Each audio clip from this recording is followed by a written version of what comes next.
출처는 도고드립.net에서 갖고 왔고요. 이과님께서 올려주신 글입니다. 호러괴담 중국의 식인문화. 예전에 소위 중국집이라고 하는 중화요리집 음식 맛이 좋으면 그 집은 인육을 쓴다는 말이 공공연히 나돈 적이 있었다. 현대 문명의 시대에 그런 일이 가능하냐고 비웃는 사람들이 있을지 모르나 실제로 중국인들은 인육을 먹는 풍습을 가지고 있었고 더 나아가 그것을 하나의 문화로 승화시켰다. 흔히 중국 문화라고 하면 찬란하고 호화로운 선진 이미지를 떠올리기 쉬운데 그 내면에는 식인 풍습의 어두운 일면이 존재하고 있음을 간과해서는 안 된다. 극심한 기근으로 인해 또는 원수에 대한 복수로서의 식인 행위는 다른 나라, 다른 문명권에도 많이 발생한다. 그 한 예로 임진왜란 당시 권율 장군과 정기룡 장군은 왜군의 생간을 내어 씹어 먹은 것으로도 유명하다. 하지만 중국의 식인 풍습은 그 시초가 이런 경우와는 확연히 다른 부분이 존재하며 또한 중국인들의 사고 전반을 지배하는 원리로 작용하고 있다는 점을 주목해야 할 것이다.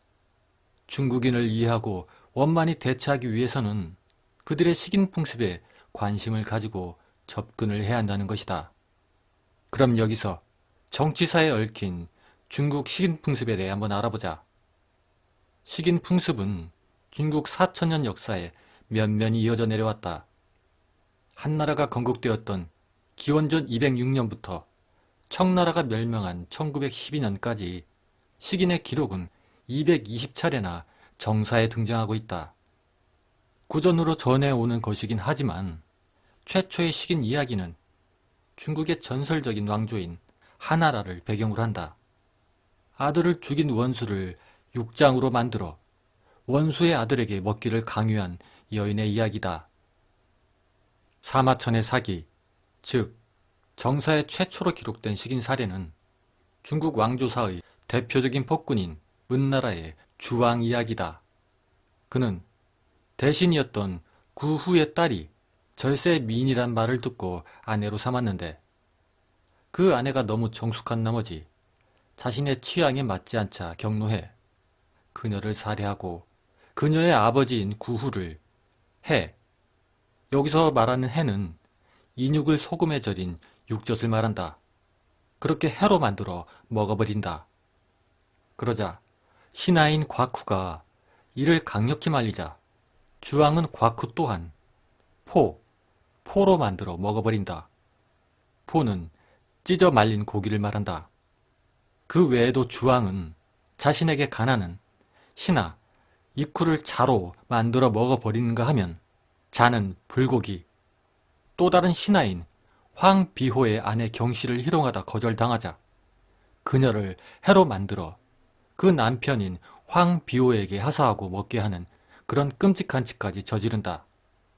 후에 황비호는 경노한 나머지 군사를 일으켜 주왕을 제거하게 된다. 참고로 앞서 말했던 해, 포, 자는 이후 중국 춘추 전국 시대까지 인육 조리법의 대표격으로 계속해서 등장한다. 그리고 비교적 잘 알려진 일화로 춘추 시대의 노나라 사람인 공자의 경우가 있다. 공자는 위에서 언급되었던 해를 무척 즐겨 이것 없이는 식사를 하지 않았을 정도였다. 중국의 고전서인 예기, 동국열국지, 논어 등에 언급되어 있다. 그러나 그의 수제자였던 자로가 위나라의 신하로 있다가 그만 왕위 다툼에 휘말려 살해가 된 후 그 시체가 잘게 토막나진 채 해로 만들어져 공자 자신의 밥상에 올라온 것을 보곤 큰 충격을 받은 나머지 그 이후 그는 그렇게 좋아했던 해를 더 이상 먹지 않았다고 한다. 중국은 고대 이전부터 강력한 왕권을 중심으로 한 정치 체제를 가지고 있었는데 이것을 유지하기 위해 엄격한 법령들을 만들었다. 이 법령에는 일벌백계의 효과를 위해 끔찍하고 잔혹한 형벌들이 포함되어 있었다.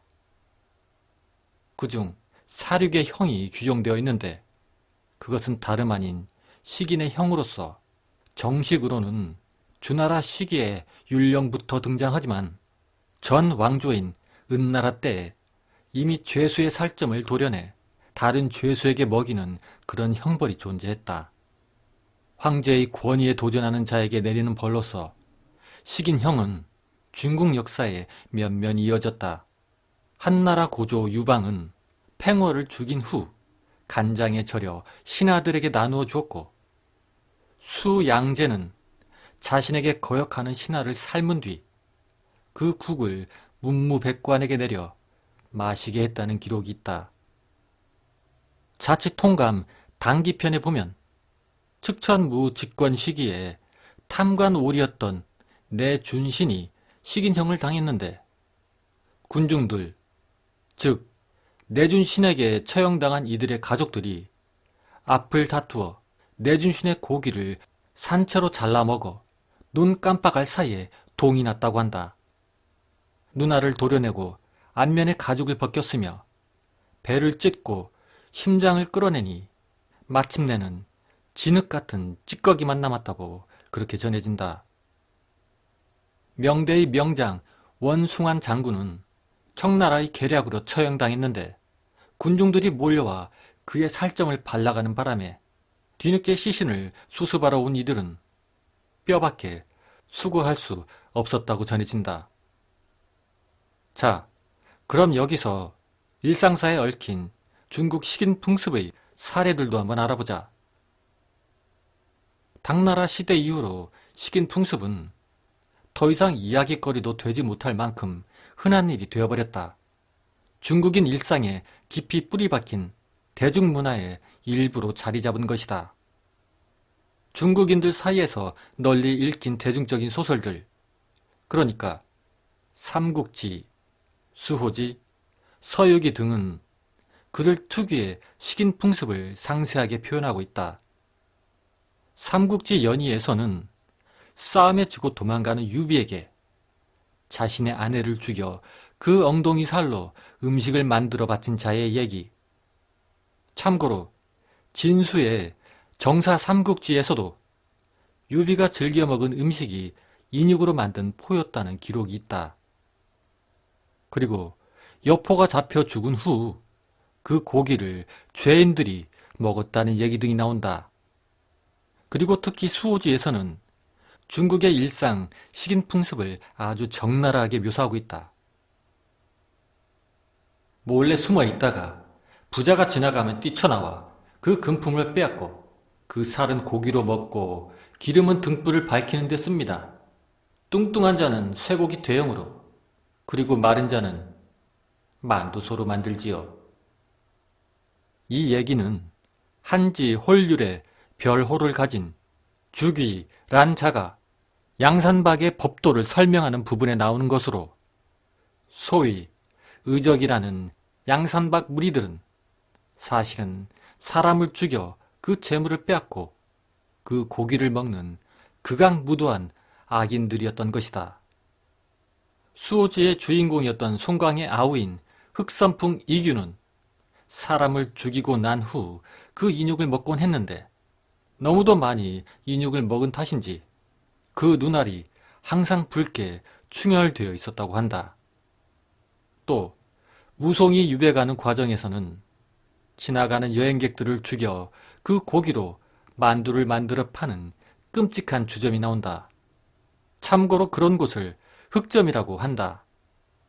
또 동양이 서양보다 우수한 99가지 이유라는 책에 이런 고사가 나온다. 나이든 시부모를 모시고 사는 며느리가 살았는데 때마침 흉년이 들어 사람들이 서로 다른 사람들을 잡아먹곤 했다. 며느리는 시부모가 자신을 잡아먹을 거라는 말을 듣고 놀라서 친정으로 도망을 치게 된다. 친정아버지는 감히 누구 딸을 마음대로 잡아먹어 라고 말을 하며 분개했지만, 하지만 정작 후에 그 딸을 잡아먹은 건 바로 그 친정아버지였다. 과거 중국의 미식가들은 식도락을 추구하기 위해 사람의 고기를 상육이라고 해 즐겨 먹었다. 원나라의 도종의가 지은 철경록이나 송나라 장작이 지은 계륵편에는 사람 고기를 요리하는 방법이 상세히 나와 있기까지 하다. 그렇게 후대로 갈수록 맛으로 인육을 먹는 습관은 대다수 민중들에게까지 널리 퍼져 인육을 장에서 공공연히 사고 팔며 아무 거리낌 없이 그 맛을 즐기게 되었다. 예전에 영화 신용문 객잔으로 대표되는 흑점이 존재했던 것이 사실이었던 것이다. 무엇보다 중국 식인 풍습의 절정은 당나라 시기로 당시 세계적인 대제국으로 성장한 당나라는 고급 귀족 문화가 크게 발달했으며 끊임없는 귀족들의 특미 추구를 만족시키기 위해 본격적으로 인육을 요리 재료로 쓰기 시작했다. 바로 이때의 인육 애호가가 열전에 기록되기도 했는데 철경록 거기에는 자신의 친구를 젓갈로 만들어 먹은 설진, 또 자신의 첩을 삶아 먹은 고찬의 이야기들이 나온다. 또한 조야 첨제 그곳에도 병중에 자기 노비의 고기를 먹은 독고장 등이 나오는데 모두 그 무렵의 인물들이었다. 당나라 시기 이전에는 인육이 암시장에서 몰래 유통되다가 이때에 이르러 전국 각지에 상육, 그러니까 인육을 판매하는 시장이 생겨 공개적으로 거래를 하게 되었던 것이다. 양주와 봉상은 당나라의 대표적인 상설, 인육 시장이 있던 곳이다. 인육은 납치, 인신매매 등으로 공급이 되었으며 또 중죄수들을 인육으로 만들곤 했는데 억울하게 인육이 된 사람이 상당히 많았다고 한다.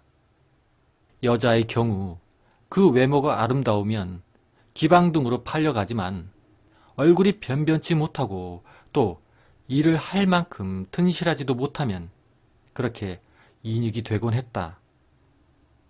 측천 무후 때는 식인 문화의 극성기로 보통 인육은 두 발 달린 양고기라 불렸으며 인육이 너무 많이 유통이 되어 다른 고기값을 폭락시킬 정도였다고 한다.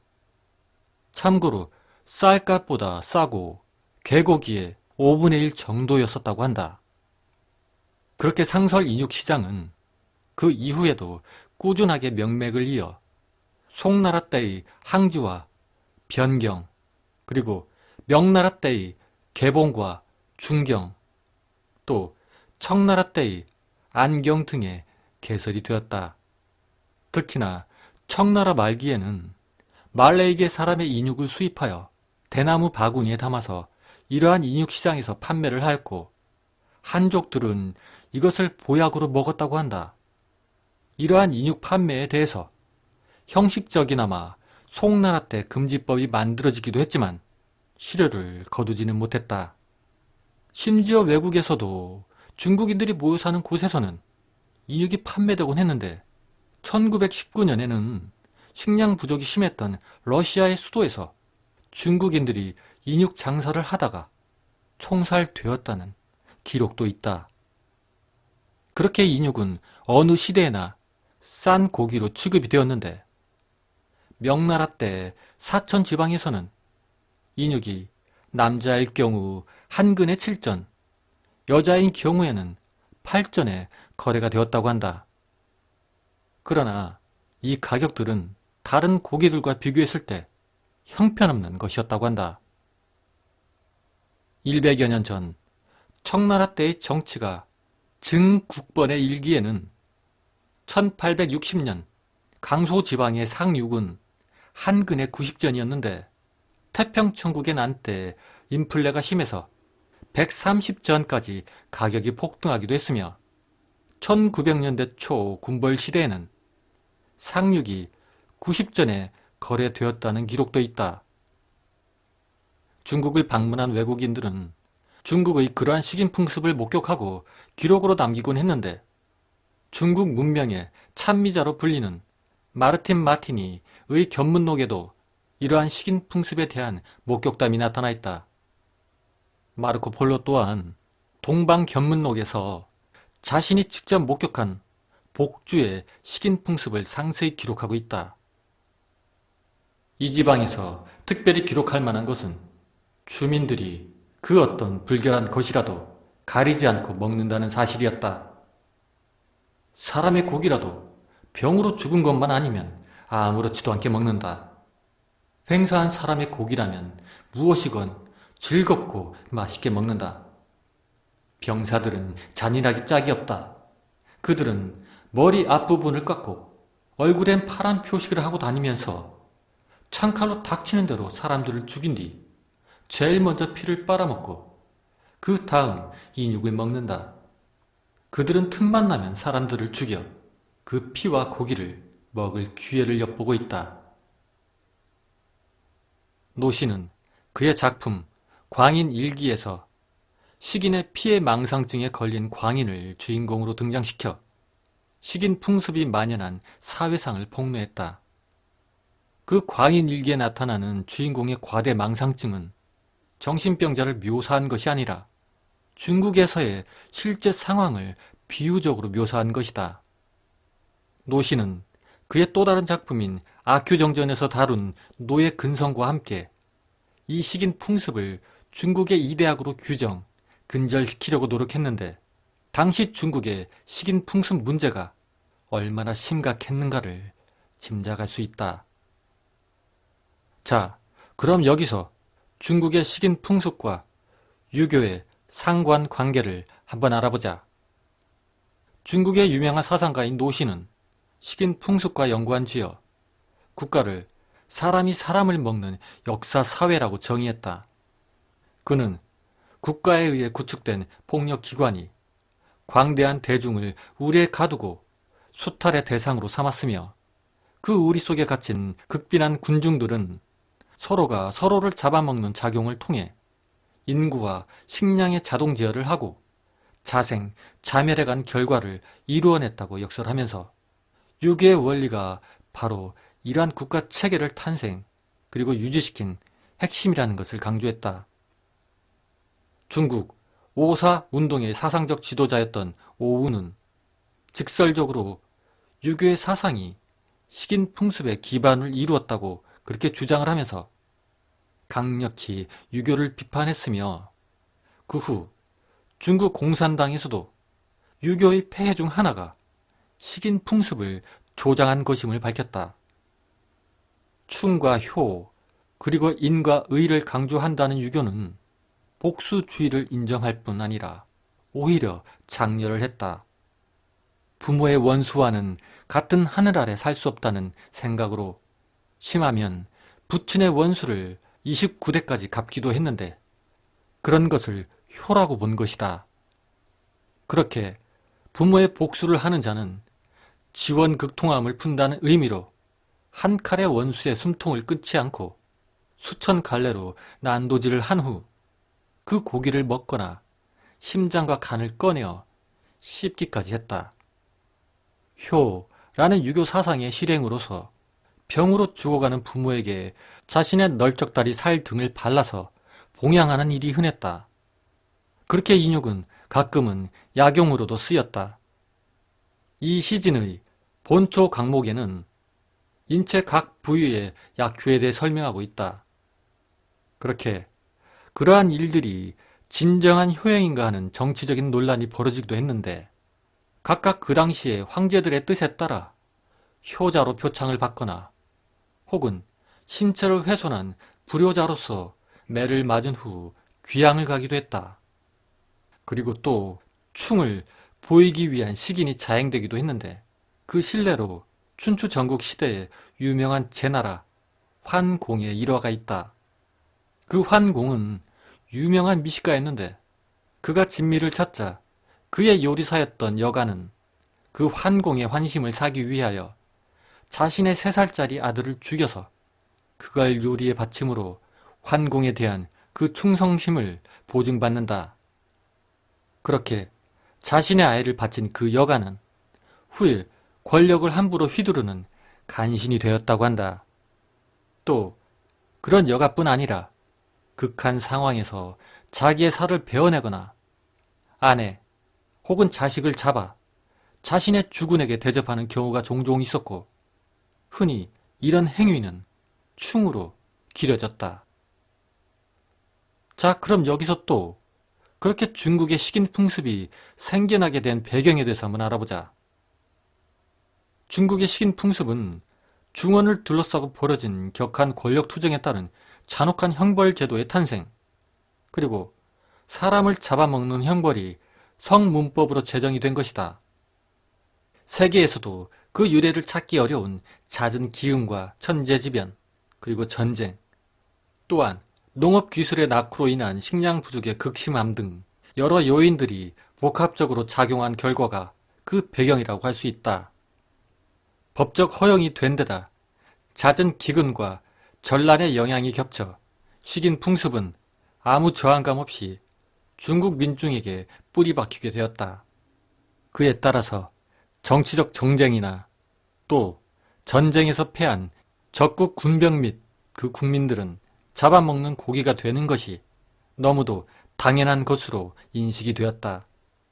더욱이 놀라운 건 상황에 따라서는 자국의 국민들까지 대량 증발을 해서 하루에도 수많은 사람들을 군대 식량으로 사용한 것도 중국의 역사를 살펴보면 보기 드문 일이 아니었다. 그 한 예로 당나라 말 혼란기의 처참함은 극을 이루어 황소의 난이 일어났을 때 군대 행렬에는 인육을 가공하는 기계가 등장했는가 하면 국경에서 반란을 일으킨 절도사의 군대가 마을을 급습하여 사람들을 모두 인육으로 만들어 먹기도 했다고 한다. 그렇게 식인 현상은 변경 지역이나 미개발 지역이 아닌 인구가 과밀된 지역에서 출현했다. 정치, 경제, 문화의 중심지였던 장안, 낙양, 개봉, 북경, 남경, 양주, 항주 등의 대도시가 그렇게 식인 문화의 다발 지역임은 주지할 필요가 있다. 또한 중국 문명의 발전과 그 식인 풍습의 전파는 족족이 서로 일치하는 비례 관계가 있다. 식인 문화의 시작은 거의 대부분 황하 유역의 산동, 하남, 하북, 산서, 섬서성이 중심이었다. 시대가 흐름에 따라 점차 남쪽으로 남하해가는 특징을 찾을 수 있는데 중국 문화의 전파에 따라 황하 유역에서 장강을 넘어 산동, 복건성 일대로 그렇게 파급되어진다. 그 경로는 중국인들의 강남 개발과 이주의 역사와 함께한다. 즉, 사람들이 많이 이주한 지역은 과잉 개발에 의한 자연 환경의 파괴로 자연 생태학적 균형이 깨져 기근이 발생하고 그에 따라서 식인 현상이 발생하게 되는 것이다. 한 가지 또 예를 들자면 한나라 시대 고조 2년부터 흥평 원년에 이르는 400년 동안 식인 현상은 대부분 중국 문명의 시작인 황하 일대에서만 발견이 되었다. 그런데 흥평 2년 이후에는 장강, 그러니까 양자강 일대에서도 발생하였고 점차 강남, 광동, 복건성에까지 식인 현상이 나타나게 되는데 이것은 중국 세력이 남하한 3에서 4세기 이후 동진시대 이후의 일인 것이다. 자, 그럼 마지막으로 이러한 식인 풍습이 중국인들에게 미친 영향에 대해서 한번 알아보자. 대만의 사학자인 황문웅은 중국의 식인 문화가 수천 년을 이어 면면이 지속되었고 이 식인 문화를 알지 못하면 중국의 역사와 문화를 논할 수가 없으며 중국인의 보편적인 사고 방식도 이해할 수 없다고 말했다. 중국인은 왜 부모 자식 간에도 서로를 믿지 않는지, 왜 돈을 그렇게 중시하는지, 왜 먹는 것에 그렇게 집착을 하는지, 눈앞에서 사람이 쓰러져 죽어가도 미동조차 않는 특유의 그 무관심은 대체 어디서 나오는지, 왜 중국인은 3대뿐 아니라 주변 친인척들이 한 집에 모여 사는지, 그 엄청난 인내심은 어디서 나오는지, 중국계 기업의 조직 문화는 왜 친인척 위주인지, 그래서 중국계 기업의 수명은 다른 나라 기업에 비해 짧은 편이라고 한다. 여하튼 그렇게 모든 중국인들의 일상 문제를 살피고자 한다면 그 저변에 깔린 중국 특유의 식인 풍습 이해가 먼저 선행이 되어야 한다는 것이다. 중국인들의 그러한 서로에 대한 불신은 바로 식인 문화에 기인한다. 앞서도 등장했던 노신은 중국인은 사람을 사람으로 보지 않는다 라고 했다. 오랫동안의 식인 풍습은 그의 말처럼 사람을 사람으로 보지 않게 만들었을 뿐 아니라 신의 그 자체를 없애버렸다. 중국인들이 신의를 말할 때는 그들이 가장 위기에 몰렸을 때로 그때만 예나 도덕 따위의 단어가 나온다. 식인 풍습, 즉 약욕 강식의 단순한 논리는 강자 앞에서는 토끼가 되고 약자 앞에선 무서운 맹수가 되어버리는 중국인 특유의 사고방식을 잘 설명해주는 근거가 될 수 있는 것이다. 오죽하면 춘추 전국 시대에 떠도는 말 중 하나가 사람을 잡아먹지 않는 사람이 있다면 그 사람이 바로 성인이다 라는 말이 있을 정도였다. 그렇게 식인 풍습이 발생하게 된 이유는 고대 시대부터 식인이 형벌의 하나로 성문화된 것이다. 막강한 황제 권력의 존재, 식인의 미화 등 여러 가지가 있겠으나 가장 큰 직접적인 원인은 식량 부족에 있었다. 그 당시 식량의 개념은 곧 목숨을 의미하는 것이었다. 하지만 현대 농업기술 발달 이후 식량 자체는 그 가치가 하락되었고 그 자리를 대신해 새로운 가치로 자리 잡은 것이 바로 돈이었다. 식인 풍습은 중국인들로 하여금 절박한 생존 본능을 추구하게 만들었고 그 본능은 대대로 유전되었으며 세대가 지날수록 더욱 강렬해져 생명과도 같은 돈에 대한 집착을 낳았다는 것이다. 전쟁, 기근 등으로 식인이 대대적으로 시작되었을 때 잡아먹히는 인간의 종류와 순서에는 일정한 법칙이 있었다. 일단 유괴하기 쉬운 어린이를 시작으로 여행자, 독신자 및 독거 노인 등으로 순서가 옮겨간다. 그리고 다음은 비교적 소규모의 가족 단위를 이루는, 즉 처치하기 쉬운 가정이 다음 차례가 되고 비슷한 규모의 가족 단위 간에는 관청에 줄이 있어 면벌이 쉬운 가정이 그렇지 못한 가정을 잡아먹는다. 마지막 단계에 가면 부모가 자식을, 남편이 아내를, 형이 동생을 잡아먹었다.